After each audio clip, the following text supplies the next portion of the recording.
안녕하세요. 책 데이트 시간입니다. 오늘 소개해 드릴 책은 부의 비밀이라는 책입니다. 월레스 와틀스 지음, 김혜원 옮김, 흐름출판에서 나온 책입니다. 이 책은 부자의 방식으로 행동하면 부자가 될 수 있음을 알려주는 책입니다. 그렇게 되려면 먼저 부자의 방식으로 생각할 수 있어야 합니다. 사람이 행동하는 방식은 생각하는 방식과 직결되어 있기 때문에요. 엄청난 부가 다가오게 하려면 먼저 믿은 만큼 받는다는 것을 기억해야 합니다. 반드시 온다는 생각이 아니면 결코 생각하지도 말고 말하지도 말아야 합니다. 이미 자신의 것이라고 생각해야 합니다. 또한 주저하지 말고 부를 크게 요청해야 합니다. 우리 역할은 신의 바람을 특정 대상으로 초점을 좁혀서 실현하는 일입니다. 사람들은 대개 이 점을 어려워합니다. 빈곤과 희생이 조물주를 기쁘게 한다는 낡은 관념에 매달려 있습니다. 그들은 빈곤이 자연의 필수 요소로서 조물주가 계획한 바의 일부라고 생각합니다. 신이 할 일을 끝냈고 만들 수 있는 것을 모두 만들었다고 공급이 충분하지 않으니 대다수가 가난하게 지내야 한다고 여깁니다. 이런 잘못된 생각에 매달려서 부유해지고 싶다고 요청하기를 부끄러워합니다. 사람들은 그저 적당히 편안할 정도면 된다고 보고 지극히 수수한 정도가 넘는 재산은 바라지 않으려고 합니다.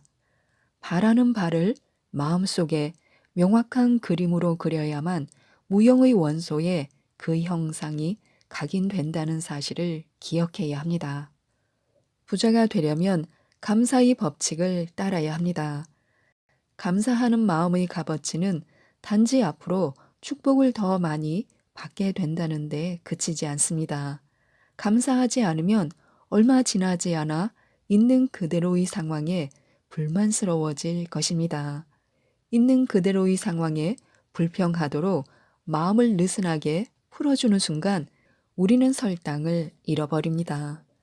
일상적이고 평범하고 가난하고 비참하고 초라한 것에 관심을 쏟으면 그런 것들을 마음에 그리게 됩니다. 그러면 이런 것들이 무형의 원소에 전달됩니다. 그리하여 일상적이고 평범하고 가난하고 비참하고 초라한 것이 우리에게 오게 됩니다. 열등한 것을 계속 생각하도록 마음의 고삐를 풀어주면 열등한 것들에 둘러싸이고 결국 열등해집니다. 반대로 최고의 것에 마음을 집중하면 최고의 것들에 둘러싸이게 되고 최고의 존재가 됩니다.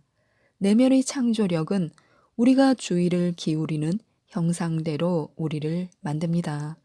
우리 역시 생각하는 원소이며 생각하는 원소는 언제나 생각하는 모습대로 변하기 때문에요. 감사하는 마음가짐은 늘 최고의 상태에 고정되어 있고 따라서 최고가 되는 경향을 보입니다. 그리하여 최고의 모습과 성품을 따라가고 최고의 것을 받을 수 있게 합니다. 또 믿음은 감사하는 마음에서 생깁니다. 감사하는 마음은 끊임없이 좋은 것을 기대하게 하고 기대는 믿음이 됩니다. 감사하는 그 반작용이 마음에 일어나 믿음이 생기게 됩니다. 감사함의 물결이 바깥으로 퍼져나갈 때마다 믿음이 증가합니다. 감사할 줄 모르는 사람은 오랫동안 살아있는 믿음을 지킬 수 없고 살아있는 믿음 없이는 창조적인 방법으로 부자가 될 수 없습니다. 우리는 마음이 올바르게 작용하는데 의지를 써야 합니다. 부자가 되려면 자신에게만 의지력을 사용하면 됩니다. 무엇을 생각하고 무엇을 해야 하는지 알면 의지를 사용해서 적절한 것을 생각하고 적절한 일을 하도록 자신을 다스려야 합니다. 바로 이것이 소원을 이루려고 의지를 사용하는 타당한 방법입니다. 자신이 올바른 길로 가도록 붙잡아주는 것입니다. 의지력을 써서 계속 부자의 방식으로 생각하고 행동해야 합니다. 의지나 생각, 마음을 우주에 투영하여 그것으로 사물이나 사람을 조종하려고 애쓰지 말아야 합니다. 마음을 편히 먹어야 합니다. 그럴 때 가장 많이 성취할 수 있습니다. 마음은 원하는 바를 상상하고 믿음과 결의로 비전을 유지하는 데 사용하고 의지는 마음이 계속 올바르게 작용하게 하는 데 써야 합니다. 믿음과 결의가 안정되고 지속적일수록 더 빨리 부자가 될 것입니다. 그러면 오직 긍정적인 생각만이 무형의 원소에 전달되고 이를 부정적인 인상으로 상쇄하거나 없애지 않을 것이기 때문입니다. 믿음과 결의로 마음에 간직한 그림은 무형의 원소에 닿아 전 우주로 넓게 퍼져나갑니다. 그림이 우주로 퍼져나가면서 모든 것이 그림을 실현하는 방향으로 움직이게 됩니다. 모든 생물, 무생물, 그리고 아직 창조되지 않은 것들이 우리의 소망을 이루어주는 방향으로 움직입니다. 온갖 힘이 그 방향으로 작용하기 시작하는 것입니다.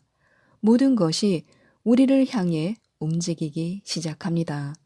곳곳에 있는 사람들이 영향을 받아 우리의 소망을 성취하는 데 필요한 일을 하게 되고 무의식적으로 우리를 위해 일하게 됩니다. 사람은 경쟁이 아니라 창조로 부자가 되는 방법을 배워야 합니다. 경쟁으로 부자가 되는 사람은 자신이 오른 사다리를 부셔버려서 남이 올라가지 못하게 막지만 창조로 부자가 되는 사람은 수천 명이 따라갈 길을 열어주고 그들에게도 그렇게 되라고 영감을 줍니다. 가난을 딱하게 여기고 가난을 바라보고 가난에 대해 읽고 생각하며 가난에 대해 말하는 사람의 이야기를 듣지 않으려고 한다고 해서 무정하거나 감정이 메마른 것이 아닙니다. 의지의 힘을 사용하여 가난이라는 주제에서 관심을 끊고 오로지 자신이 원하고 이미 창조하고 있는 비전에 대한 믿음과 결의에 관심을 집중해야 합니다. 부자에게는 부자들만의 행동법이 있습니다. 원하는 것을 얻으려면 반드시 지금 행동해야 합니다. 부자가 되는 과학에서 핵심적인 부분은 생각과 행동이 결합되어야 한다는 사실입니다. 의식적으로든 무의식적으로든 바라는 것을 꾸준하고 강하게 원함으로써 창조의 힘을 움직이게 해놓고서도 가난하게 살아가는 사람이 많습니다. 원하는 것이 올 때 받아들일 준비가 되어 있지 않기 때문에요. 생각으로는 원하는 것을 자신에게 오게 할 수 있고 행동으로는 그것을 받습니다. 어떤 행동이 되었든 분명한 것은 지금 행동해야 한다는 점입니다. 사람은 과거로 돌아가 행동할 수 없고 과거를 마음속에서 지워야 비전을 또렷하게 만들 수 있습니다. 또 사람은 아직 오지도 않은 미래에서 행동할 수도 없습니다. 더욱이 실제로 닥치기 전에는 장차 일어날 사건에 어떻게 행동하고 싶어질지 알 수도 없습니다. 현재 적합한 환경이나 직업에 있지 않다고 해서 그런 환경이나 직업으로 이동할 때까지 행동을 미뤄야겠다고 생각하지 말아야 합니다. 또 앞날에 일어날지 어떨지 모르는 응급 상황을 처리할 좋은 방법에 대해 지금 생각하지도 말아야 합니다. 단지 응급 상황이 닥치면 이겨낼 능력이 있다고 믿어야 합니다. 미래를 생각하면서 현재에 행동한다면 마음이 둘로 나뉘어 효율이 떨어지게 될 것입니다. 현재의 행동에 온 마음을 쏟아야 합니다. 창조적인 소망을 근본 원소에 전달한 뒤 그저 앉아서 결과를 기다리지 말아야 합니다. 그렇게 하면 결코 얻을 수 없습니다. 지금 행동해야 합니다. 시간은 지금뿐이고 앞으로도 그럴 것입니다. 원하는 것을 받을 수 있게 준비하려면 바로 지금 시작해야 합니다. 어제 일이 잘 되었는지 아닌지 걱정하지 말고 오늘 일을 잘하면 됩니다. 내일 할 일을 오늘 하려고 하지 말아야 합니다. 내일이 되면 그 일을 할 시간이 충분할 것입니다. 주술이나 신비적인 힘으로 손에 닿지 않는 사람이나 사물에 영향을 미치려고 하지도 말아야 합니다. 환경이 변하기를 기다렸다가 행동하려고 하지 말아야 합니다. 행동으로 환경을 바꿔야 합니다.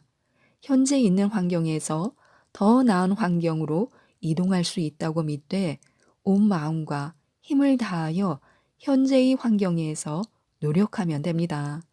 백일몽이나 공상에 잠기느라 시간을 허비하지 말고 비전을 간직하고 지금 행동해야 합니다. 여기저기서 새로운 할 일을 찾거나 기이하고 특이하거나 별난 행동을 함으로써 부자가 되는 첫 단계를 밟으려고 하지 말아야 합니다. 적어도 당분간은 지금까지 해왔던 일을 하게 될 가능성이 높습니다. 그러나 그 일은 지금 부자의 방식으로 해야 합니다.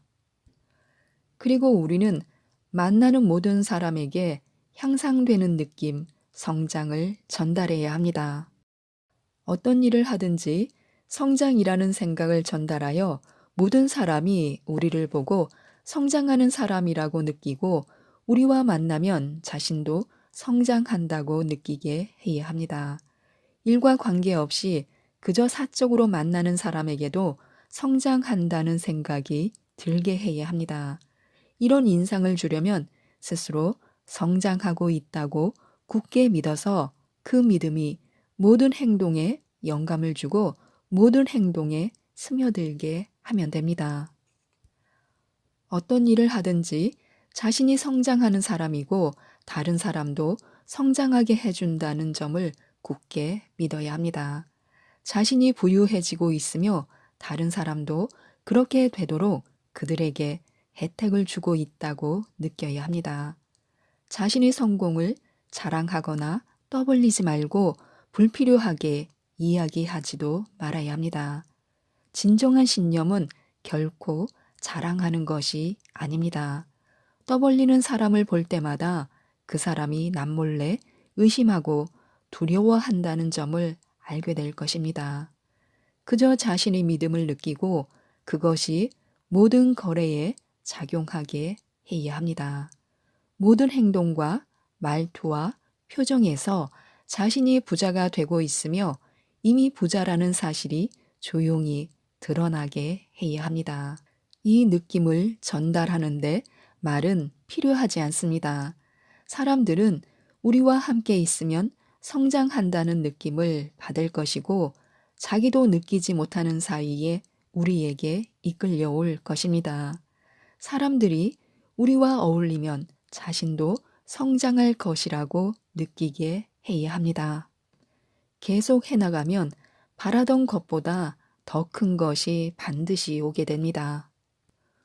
우리는 언제나 말을 주의해야 합니다.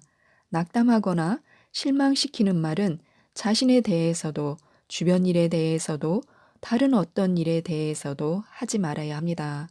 실패의 가능성을 인정하거나 실패를 암시하는 말도 결코 하지 말아야 합니다. 시대가 어렵다거나 사업 전망이 불투명하다고 결코 말하지 말아야 합니다. 늘 성장의 관점에서 말해야 합니다. 그렇게 하지 않으면 자신의 믿음을 부정하는 것이고 그러면 곧 믿음이 사라질 것입니다. 결코 실망하지 말아야 합니다. 원하는 것을 일정한 시간 내에 얻으리라 기대했는데 그때 얻지 못하면 실패한 듯 보일 수도 있습니다. 그러나 믿음을 유지하면 실패가 겉으로 보이는 상태일 뿐임을 알게 될 것입니다. 부자의 방식으로 해나가다가 원하는 것을 얻지 못하더라도 궁극에는 훨씬 더 나은 것을 얻게 되어 앞서 실패로 보인 일이 사실 대단한 성공이었음을 깨닫게 될 것입니다. 오늘 소개해드릴 책은 같은 말도 듣기 좋게라는 책입니다. 히데시마 호미카 지음, 오성원 옮김, 위즈덤 하우스에서 나온 책입니다. 이 책은 같은 말도 기분 좋고 듣기 좋게 말할 수 있도록 그 비법을 알려주는 책인데요. 몇 가지만 소개해드리도록 하겠습니다. 좋은 인상을 주는 사람은 만나기 전부터 기분이 좋습니다. 미국의 프린스턴 대학교에서 진행한 연구에 따르면 상대방의 얼굴을 보고 호감이나 신뢰 등을 느끼는 데 걸리는 시간은 겨우 0.1초라고 합니다. 멀리서 짓는 미소만으로도 0.1초 만에 상대방에게 신뢰를 줄 수 있다는 것은 다른 말로 무엇을 의미할까요? 상대를 불안하고 불쾌하게 만드는데도 0.1초의 시간이면 충분하다는 뜻입니다. 수줍음이 많은 사람 중에는 미리 방어적인 태도를 보이거나 무뚝뚝하게 행동하는 사람이 의외로 많습니다. 그로 인해 의도와 다르게 무서운 이미지가 생기거나 어느 순간 대하기 까다로운 사람이 되어 있기도 합니다.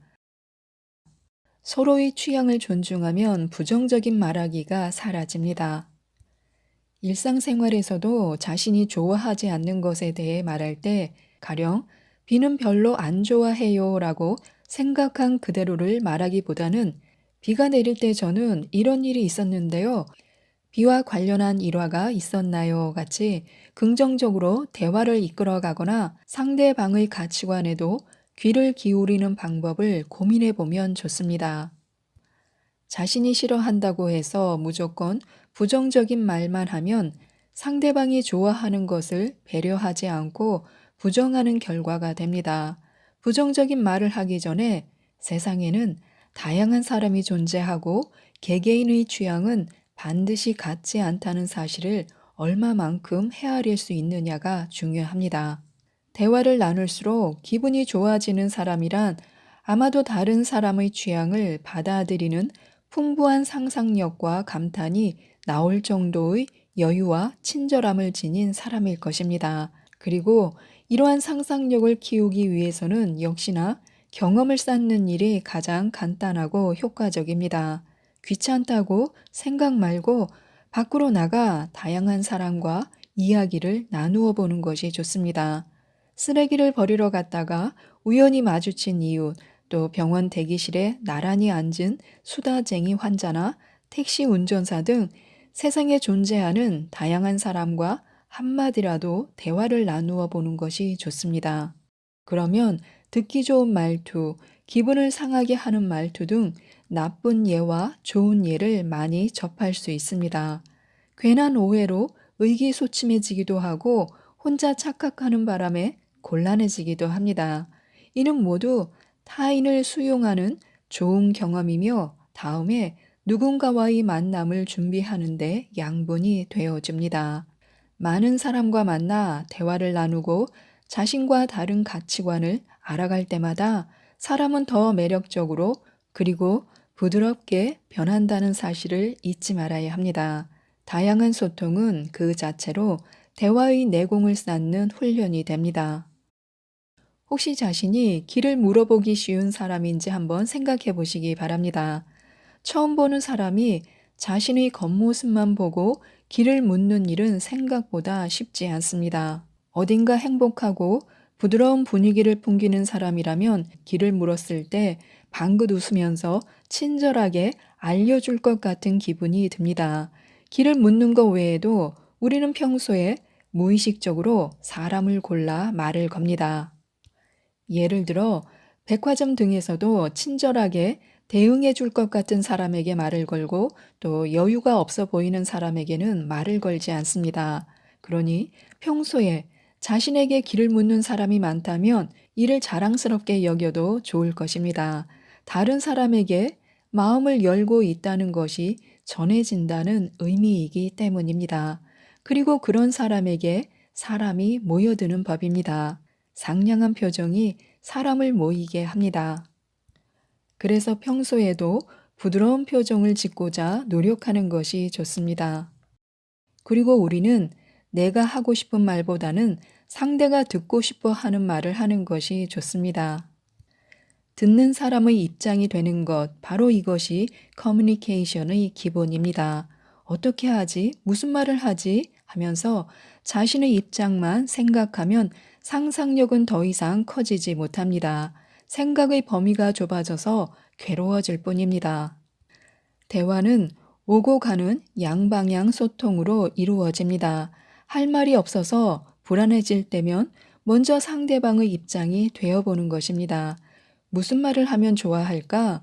어떤 말에 반응해 줄까? 하면서 상대방의 관심 분야를 출발점에 두고 상상력을 발휘하는 것입니다. 상대방의 입장이 되어보면 무슨 말을 해야 할지 모르겠다 싶은 혼란스러운 질문은 상대방을 어떻게 하면 즐겁게 해줄 수 있을까 하는 방향성 있는 고민으로 바뀌게 됩니다. 이처럼 무슨 말을 해야 할지 알 수 없을 때는 상대방은 무엇을 듣고 싶어 할지를 생각해 보는 것이 좋습니다. 웃는 얼굴도 노력하면 만들 수 있습니다. 멋진 첫인상을 위해서는 무엇보다 웃는 얼굴이 중요합니다. 대화를 즐겁게 하는 것은 진심을 담은 마음과 미소입니다. 그러나 잘 알면서도 웃는 일은 그렇게 쉽지 않습니다. 아무 일도 없이 갑자기 웃으라고 한들 웃음이 쉽게 나올 리가 없습니다.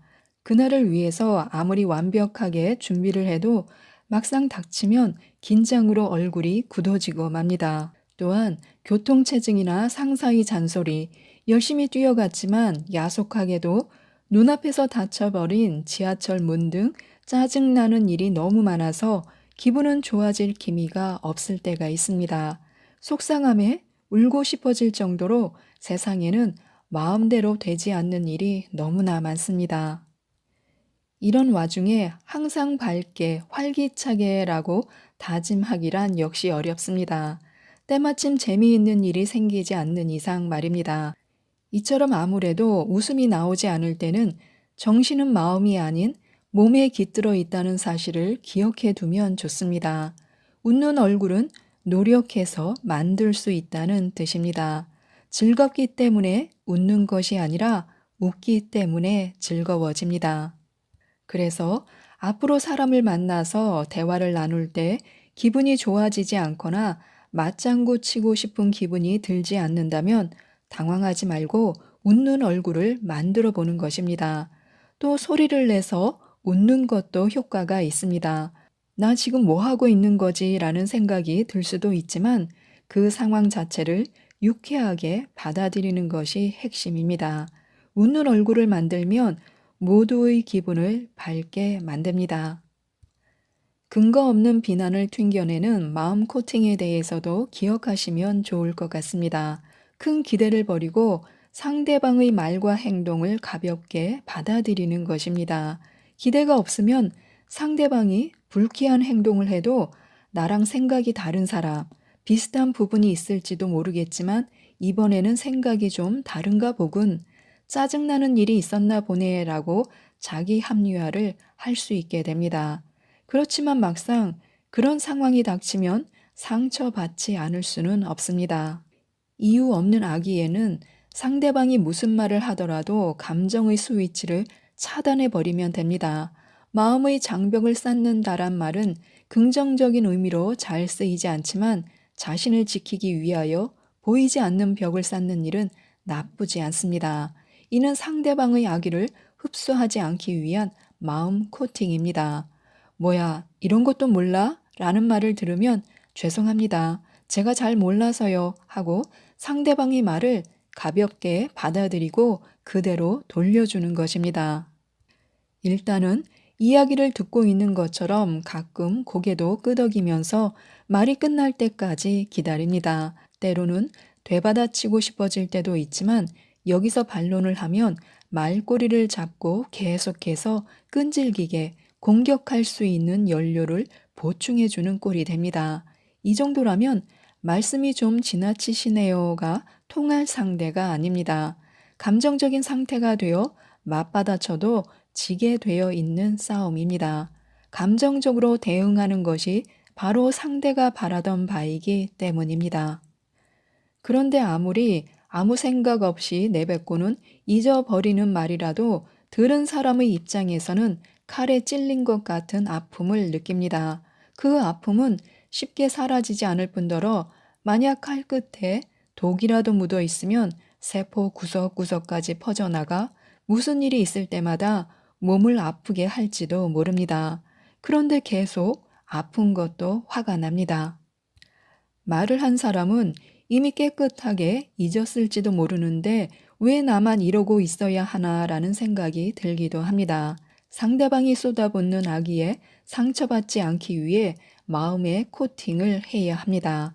무슨 말을 들어도 그 자리에서는 가볍게 받아들이되 헤어진 뒤에는 개가 물을 털어내듯이 물방울을 털어내고 깨끗하고 상쾌한 기분이 될 수 있도록 말입니다. 상대가 생각 없이 뱉은 말에서 자신을 지킬 수 있는 것은 다른 누구도 아닌 바로 나 자신입니다. 악의를 보이는 사람 앞에서는 무리하지 말고 마음 코팅이라고 외쳐보시기 바랍니다. 오늘 소개해드릴 책은 느긋하게 웃으면서 짜증내지 않고 살아가는 법이라는 책입니다. 브라이언 킹 지음, 윤춘송 옮김, 프롬복스에서 나온 책입니다. 행복은 스트레스 관리에서 온다고 하는데요. 이 책은 스트레스 관리 기술을 다룬 책입니다. 걱정하는 것은 최악입니다. 만약 자신이 걱정을 많이 하는 사람이라면 언제 걱정하는지 살펴보시기 바랍니다. 아마도 뇌가 무언가 다른 일로 바쁠 때는 걱정하지 않을 것입니다. 어떤 일에 집중하거나 깊은 생각에 골똘히 잠겨 있을 때 또는 재미있는 일에 흠뻑 빠져 있을 때는 걱정하지 않습니다. 그럴 때보다는 시간적 여유가 있거나 뇌가 다른 일을 하지 않을 때 걱정합니다. 우리는 지루함에서 구원받기 위해 걱정을 합니다. 사람들은 지루할 때 먹고 마십니다. 다른 누군가는 싸우거나 화를 내고 마구 소란을 벌이기도 합니다. 그리고 누군가는 걱정합니다. 달리 표현하자면 우리는 뇌에 할 일을 주기 위해 걱정을 합니다. 아이들 문제든 국가 경제든 아니면 뉴스에서 들려오는 소식이든 상관이 없습니다. 자신의 뇌에 어떤 활동이 필요하고 걱정이 훈련되어 있다면 어디에서든 걱정거리를 찾아낼 것입니다. 우리가 어떤 행위를 바꾸기 위해서는 그 행위를 하는 이유를 알아야 하고 또 적절한 대안을 찾아야 합니다. 걱정은 뇌에 할 일을 줘서 비활성이라는 불편한 상태에서 벗어나게 해주는 행위이기 때문에 걱정을 덜하고 싶다면 뇌가 할 다른 일을 찾아야 합니다. 무언가 걱정거리가 머릿속에 들어차기 시작할 때면 뇌가 달콤한 활성화를 원한다는 것을 이해하고 무언가를 하면 됩니다. 책을 읽거나 산책을 하거나 설거지를 하거나 거실을 청소하거나 재미있는 텔레비전 쇼를 시청하거나 누군가와 대화를 하면 됩니다. 어떤 것이든 상관없습니다.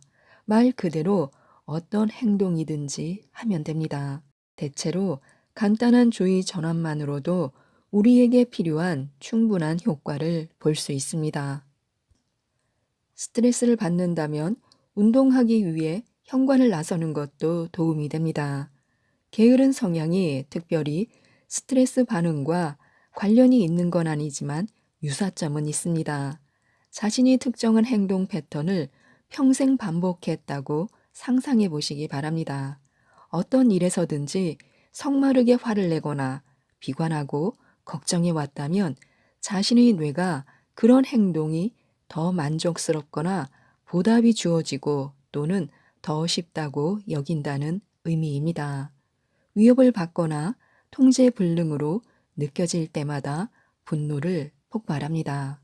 길게 늘어선 차량으로 꽉 막힌 도로 위에서 운전대를 잡고 있을 때면 주변 운전자의 사소한 행위에도 자동으로 경적을 울려대며 욕설을 내뱉습니다. 만약 그런 행동을 바꾸려고 결심했다면 노력이 필요합니다. 무언가 자신의 분노를 건드리는 상황이 발생하면 의식적으로 다르게 반응할 수 있다고 생각해야 합니다. 심호흡을 하거나 숫자를 세면서 흥분을 가라앉힐 수도 있고 라디오를 켜는 등 다른 생각을 하게 하는 어떤 행위든지 도움이 됩니다. 자신이 그런 반응을 보이는 원인은 다양한 곳에 있을 수 있습니다. 평생의 경험 끝에 그런 행동을 하게 된 것일 수도 있고 한 번의 특정 사건으로 촉발됐을 수도 있습니다. 사실 왜 그런 반응을 보이는지는 중요하지 않습니다. 단지 적극적으로 다른 반응을 선택하려 노력하면 됩니다. 단지 길을 가로질러 체육관으로 걸어가는 것이 중요할 뿐입니다. 간단하게 들릴 수도 있지만 힘든 일입니다. 더구나 날마다 계속해서 생각의 방향을 바꿔야 한다는 것을 기억하는 것도 힘든 일입니다. 많은 사람이 그런 식으로 변화하려고 시도하지만 대부분 과거의 반응 패턴으로 다시 빠져듭니다. 만약 우리가 어떻게든 다음날 체육관을 찾아가는데 성공했다면 운동은 좀 덜 지겨워질 수도 있습니다. 계속해서 자신을 강제하는데 성공함에 따라 운동은 점점 더 쉬워지고 심지어 즐거울 수도 있습니다. 사실 모두 이렇다는 걸 알고는 있지만 그런데도 우리는 계속 소파에 앉아 있습니다. 회복 탄력적이 되는 것도 같은 종류의 지속적 노력이 필요합니다. 만약 지금까지 스트레스 관리 기술을 개발하지 않고 어떻게든 살아왔다면 새롭게 행동 패턴에 변화를 주기로 결심했다고 하더라도 무척 어렵고 어색한 시도라는 것을 깨닫게 될 것입니다. 하지만 시간이 지남에 따라 편안해진다는 사실도 함께 알게 될 것입니다. 그래서 우리는 스트레스를 관리하기 위해서는 긍정적으로 사고하는 것을 연습해야 합니다. 먼저 더 낙관적으로 사고해야 합니다. 낙관적 사고는 행복감과 긍정적 상호 관계를 보여줍니다. 희망을 품은 사람들은 더 행복하고 행복한 사람들은 세상을 더 긍정적으로 바라봅니다. 그리고 긍정적인 사람들은 또한 더 회복 탄력적입니다. 당연히 스트레스에도 영향을 덜 받습니다. 걱정하는 시간도 따라서 줄어들고요.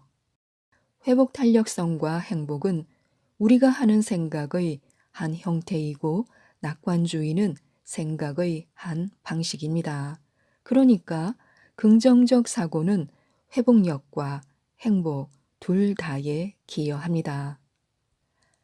낙관주의는 반작용이기도 합니다. 뇌는 굉장히 다양한 범주의 반응 방식을 가집니다. 자극을 마주했을 때, 예를 들어 어떤 단편적인 정보에 우리는 긍정적 전개를 추론하면서 반응할 수 있고 또는 반대로 마냥 걱정할 수도 있습니다. 걱정은 부정적 사고의 형태입니다. 어느 반응이 더 빈번한지에 따라 자신을 낙관주의자 또는 비관주의자로 식별할 수 있습니다. 대개는 그 중간의 어떤 지점에 있습니다. 작은 비밀 하나를 말하자면 긍정적인 사람 역시 자주 비관적 사고를 합니다. 우리 중 가장 낙관적인 사람도 여전히 부정적 생각에 시달리긴 하는데 중요한 차이점은 걱정거리에 연연하거나 오랫동안 머물러 있지 않는다는 사실입니다.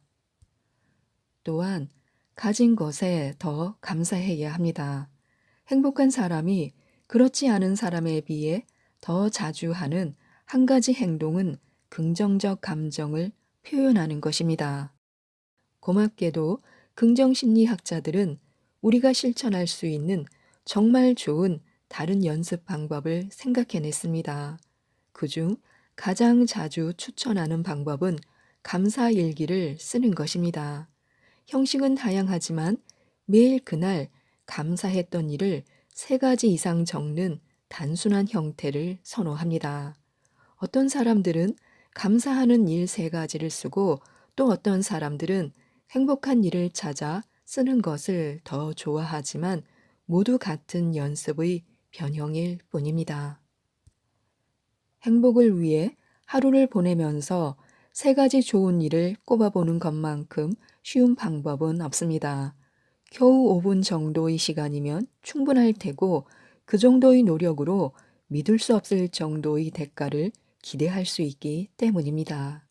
살아가는 환경이 어떻든 간에 우리는 모두 하루에 감사할 만한 일 3가지 정도는 찾을 수 있습니다. 정말 최악의 하루였더라도 감사할 일은 있습니다.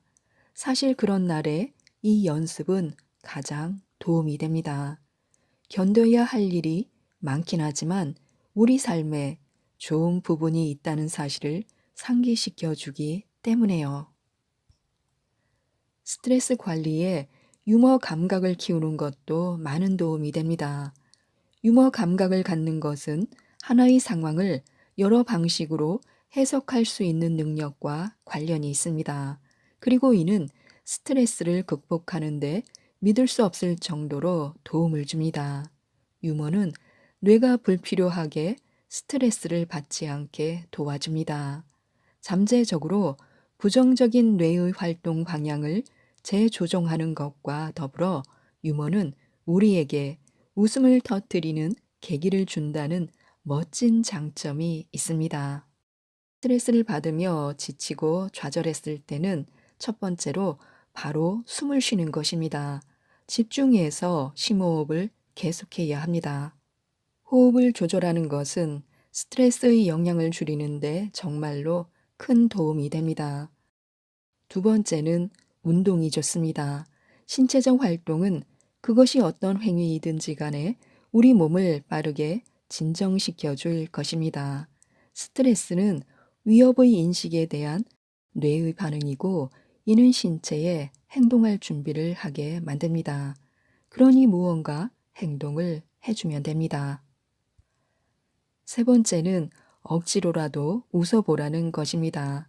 미소와 웃음이 행복감을 높입니다. 자신이 웃고 있다고 뇌를 속임으로써 기분을 고양시킬 수 있습니다. 그리고 돈에 신경 써야 합니다. 돈으로 영원한 행복을 살 수 없다는 것은 사실입니다. 하지만 은행에 예금을 두고 적은 빚으로 사는 것은 스트레스를 줄이는 훌륭한 방법입니다. 금전 문제로 생기는 성가신 스트레스에서 벗어난다면 실제 행복을 가져다 주는 것들을 자유롭게 추구할 수 있습니다.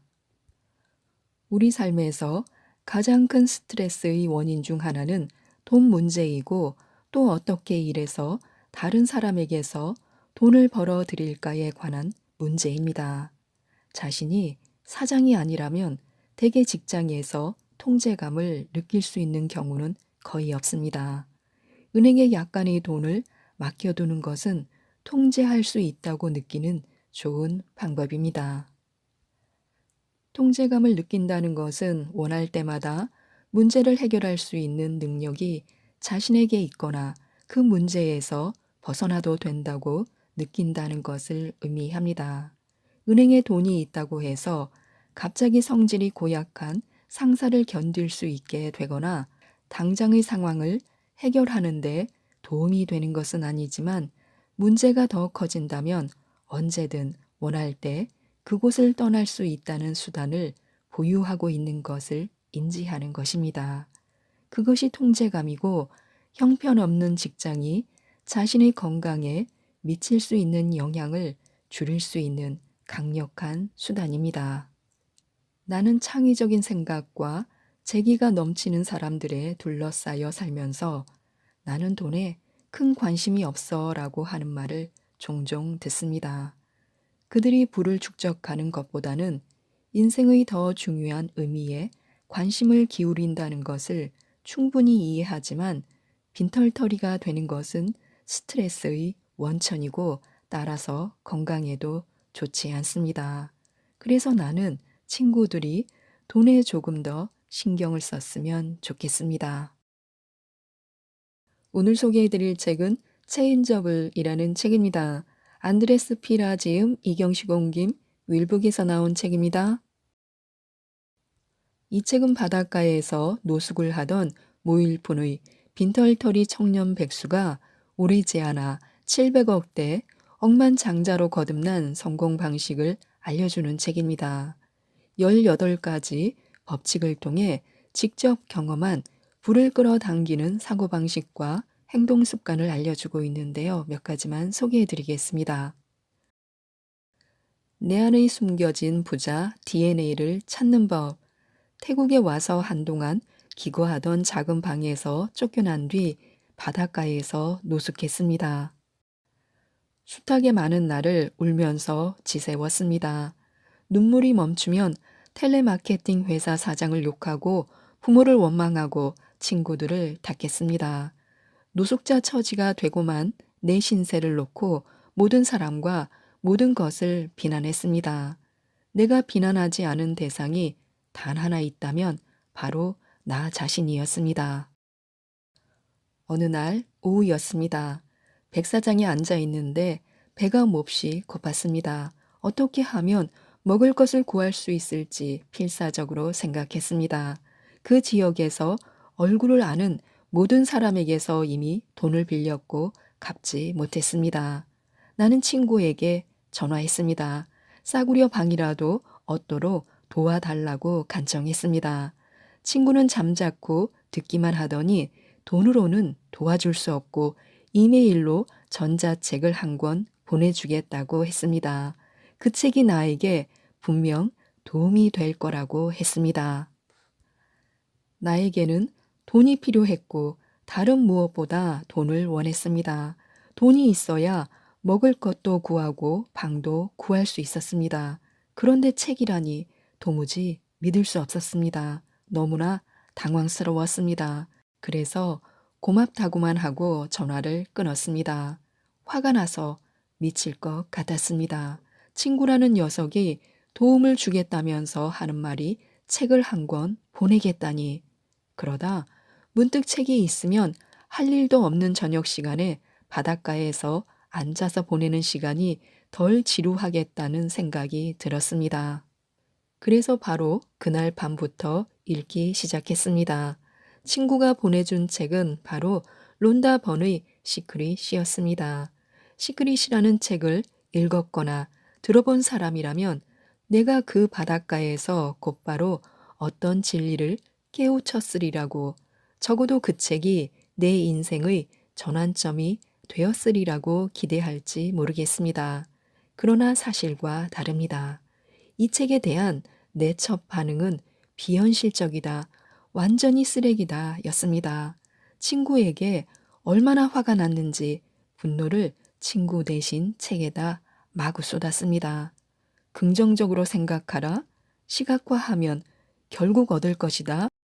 나는 그 책에 담긴 이론이 틀렸음을 입증하기로 마음먹었습니다. 그 책의 가르침들을 토시 하나 빠뜨리지 않고 그대로 실천하리라. 그래서 그 가르침들이 잘못되었다는 사실을 증명하리라. 책에 나와 있는 대로 나는 먼저 원하는 것들을 시각화하기 시작했습니다. 그 방법이 통할 거라고 믿지는 않았지만 작은 것들이라면 가르침대로 해보기 어렵지 않을 듯 했습니다. 먼저 커피 한 잔을 떠올렸습니다. 그리고 백사장에 수건을 깔고 앉아 눈을 감은 채 누군가 따뜻하고 맛있는 커피 한 잔을 준다면 기분이 얼마나 좋을지 깊이 생각하는데 집중했습니다. 그로부터 이틀 뒤였습니다.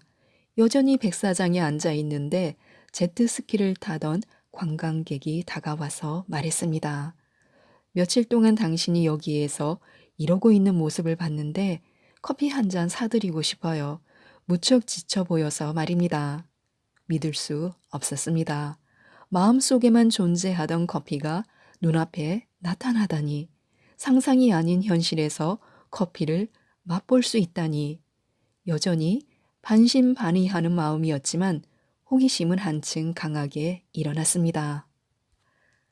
그래서 이번에는 점심을 상상해 보았습니다. 벌써 여러 주째 쌀국수만 계속 먹었기에 멋진 정찬 생각이 마치 폭포수처럼 쏟아졌습니다. 눈을 감고 갖가지 맛있는 음식을 마음속에 떠올리기는 했지만 그러고 앉아있는 내 모습이 우스꽝스러웠습니다. 처음 몇 번은 어색하고 잘 되지 않았습니다.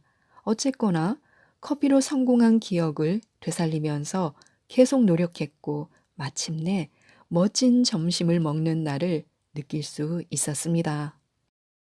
어쨌거나 커피로 성공한 기억을 되살리면서 계속 노력했고 마침내 멋진 점심을 먹는 날을 느낄 수 있었습니다. 그리고 며칠 뒤에 내가 일했던 호텔에서 알던 직원을 우연히 만났습니다. 안녕 안드레스, 오랜만이야. 잘 지내? 내가 점심 살게. 이럴 수가. 이게 통하는 건가? 아니면 그냥 우연인가? 두 번이나 시각화에 성공했지만 여전히 확신할 수 없었습니다. 그래서 이번에는 좀 더 크고 복잡한 것을 놓고 시도해 보기로 했습니다. 맨 먼저 일자리를 생각했습니다. 취직을 해서 돈을 벌고 그 돈으로 안락하게 잠을 잘 수 있는 방을 구하고 날마다 샤워를 하고 옷도 깨끗하게 빨아 입을 수 있다면 부모님이 흐뭇하게 여기며 자랑스러워할 생활을 한다면 기분이 얼마나 좋을지 상상 속에서 시각화하기 시작했습니다. 물론 새로운 일자리를 얻으면 얼마나 행복할지 느끼면서 그냥 바닷가에 앉아서 기다리기만 하지는 않았습니다. 원하는 바가 구체적으로 떠오른 이상 행동으로 옮겨야 했습니다. 이틀 동안 온 동네를 돌아다니면서 일자리를 알아보았습니다. 둘째 날에 마침내 부동산 사무실의 판촉 사원으로 관광객들에게 광고용 카탈로그를 나눠주는 일을 얻었습니다. 그리고 몇 달 동안 열심히 일한 뒤 뒷마당에 작은 정원까지 딸린 작지만 멋진 집을 구할 수 있었습니다. 변화의 스위치가 켜진 것은 그때부터였습니다. 내가 읽는 책들이 제시하는 여러 가르침을 내 삶에서 녹여내고자 노력하기 시작했습니다.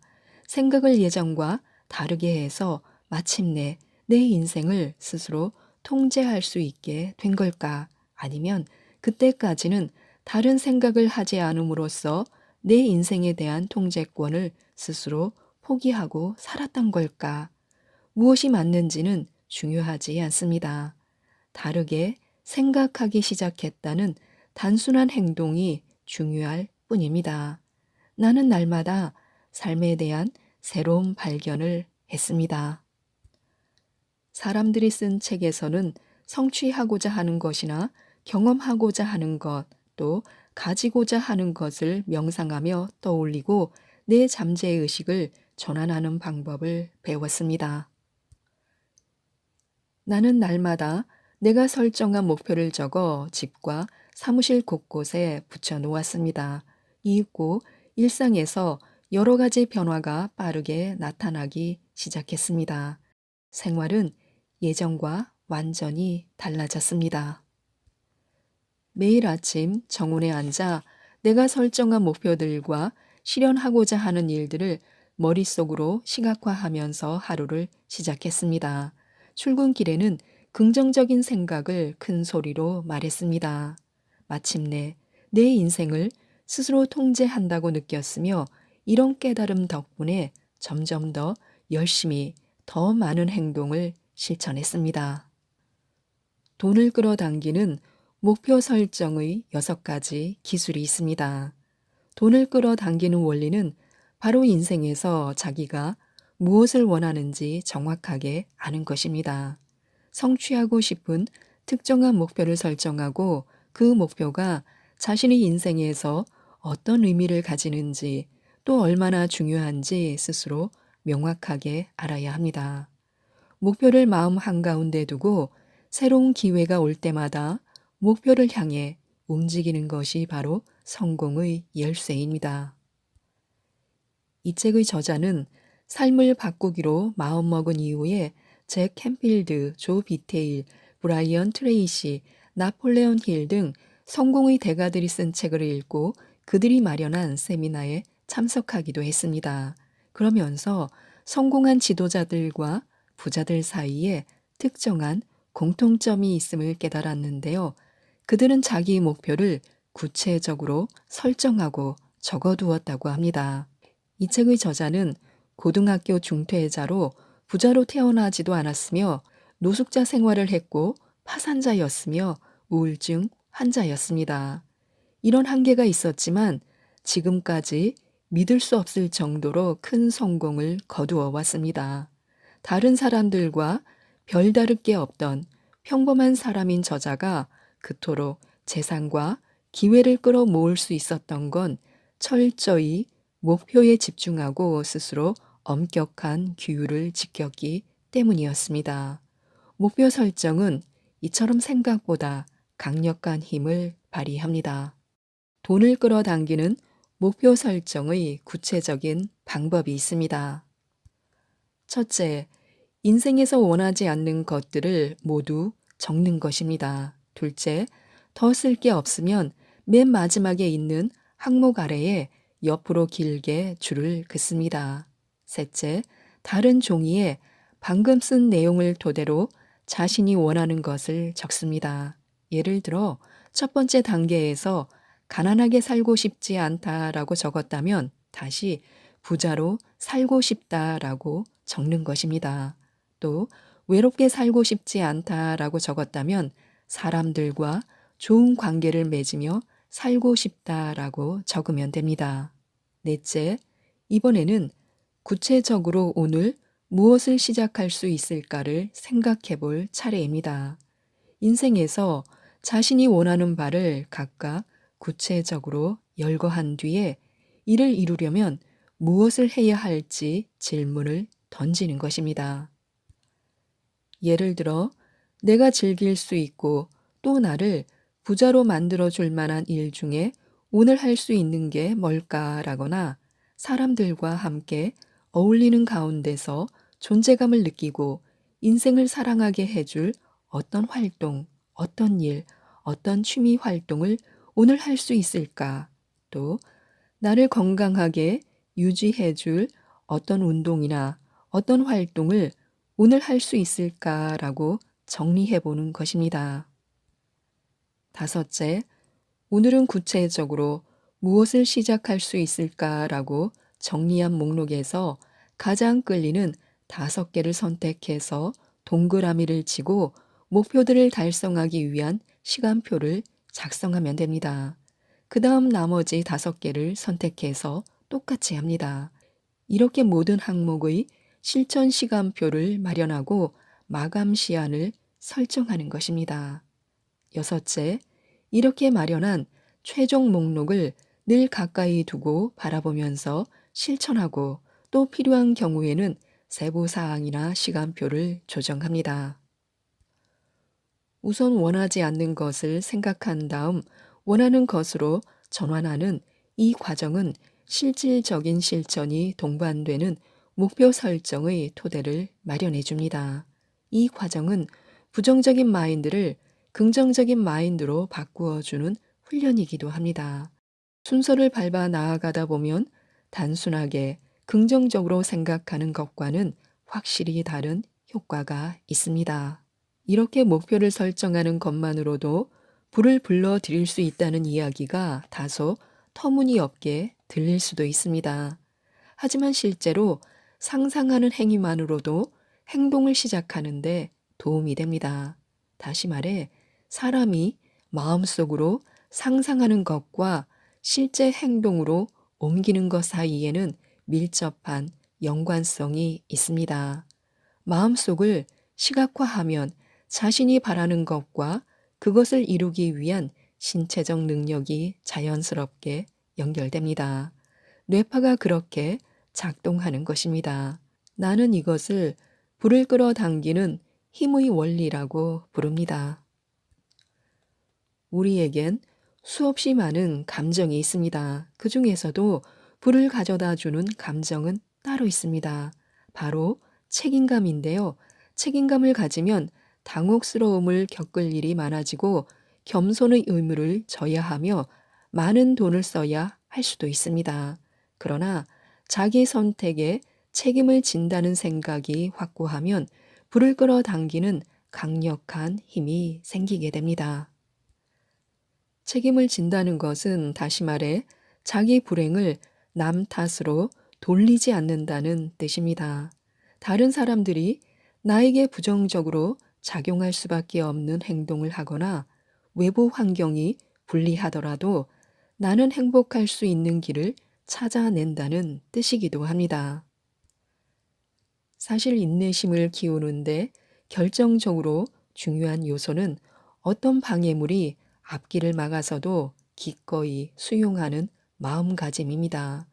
자기에게 닥친 결과를 온전하게 인정하지 않는다면 결과를 긍정적인 눈으로 바라보지 못할 테고 따라서 결코 행복해질 수 없습니다.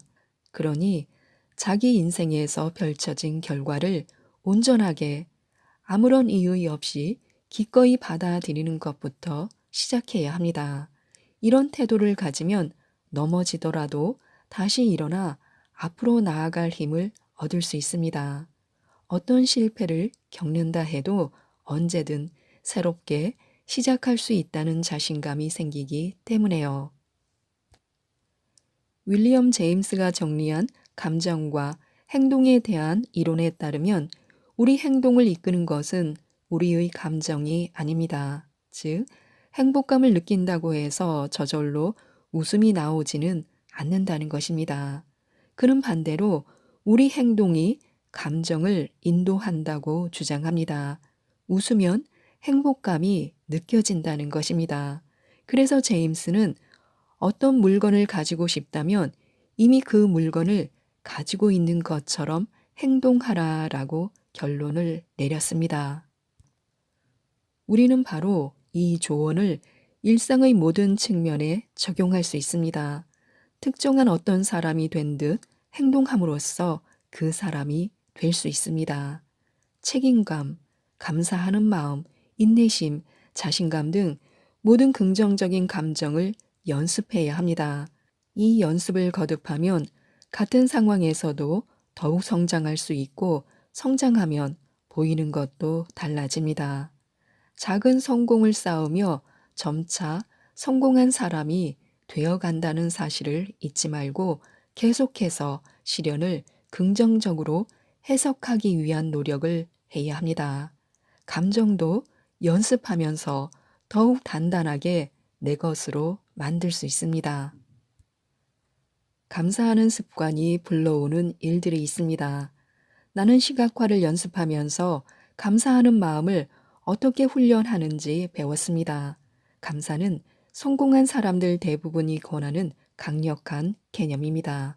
감사가 성공에서 필수 덕목이라면 나도 그 사람들처럼 감사를 내 생활에 적용해야만 하는 이유와 방법을 올바르게 알아야겠다고 마음먹었습니다. 내가 발견한 감사의 열쇠는 가지지 않은 것 대신 가진 것으로 초점을 바꾸는 방식이었습니다. 그 뒤로 모든 게 달라졌습니다. 어느 순간 나는 나에게 주어진 모든 것에 고마워하고 있었습니다. 날마다 감사하는 방법을 배우다 보니 기회로 통하는 많은 문이 저절로 열렸습니다.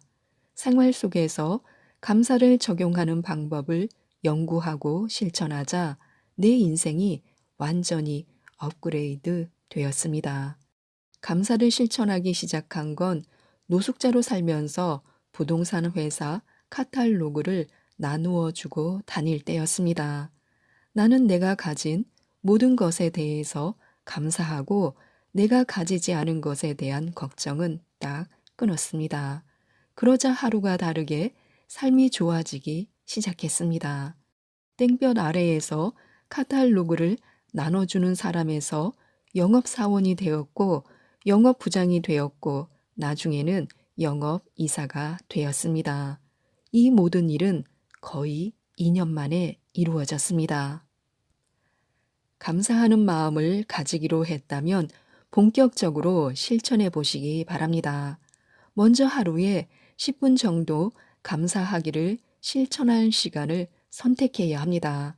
하루를 돌아보면서 감사하는 마음을 경험하고 잠재의식으로 녹아들 긍정적인 생각들을 머리에 담고 잠들기 위해서는 하루가 끝나는 시점에 시간을 내는 게 좋습니다.